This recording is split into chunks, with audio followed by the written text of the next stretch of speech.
Having,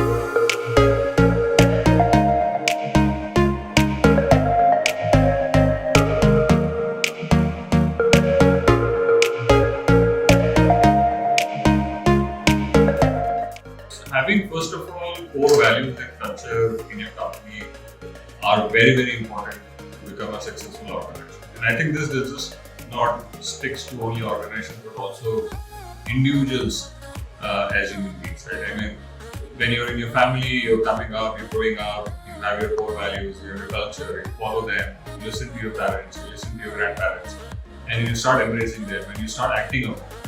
End of the day, it all boils down to what do you do on a day-to-day basis, right? And then are you aligned with those values of your family, of yourself as an individual, and also as a company? I think that's where it kind of boils down to. Can you just not only listen to what the values are, but also act upon it? And that has to align with your own core values as well.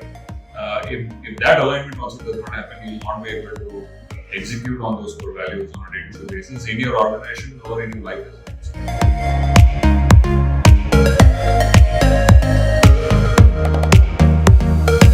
One is your organization flat enough to communicate? Right? And you may still have hierarchies, you may still have levels, you may still have roles. And many times those are created to bring in accountability and group certain functions under specific competent experienced people, which is also required. So in my personal opinion, I wouldn't see hierarchy as a blocker for organizations to be flat in communication. I would say the first important requirement of an organization to be successful is to be flat in the communication first. I think as long as you're flat in the communication, your hierarchies, even if it exists, are meant for a specific way of working and for specific accountabilities in the organization, and not necessarily how do you treat people in your organization. So I would kind of see that some organizations where purely being flat has helped, some organizations being hierarchy has also been successful. There are great examples of those as well. And there are certain organizations which are a combination of both. And I would say having combination of both would work out at scale. At early stages, you can be as flat as you can, but as you scale, having that combination of both is one of the ingredients to a successful organization.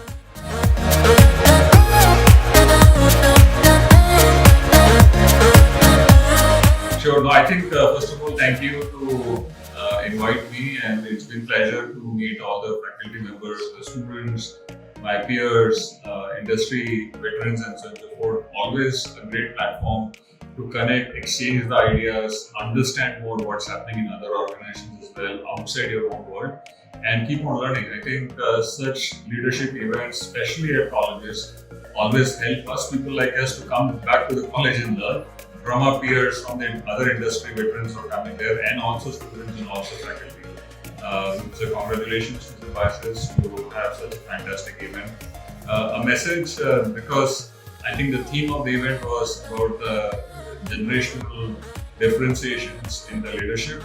I would say, I think, stick to your basics, values, culture, roots, treat human beings as human beings with respect, and trust, and be open in your communications. I think as long as you can do that, some of these generational differences will vanish.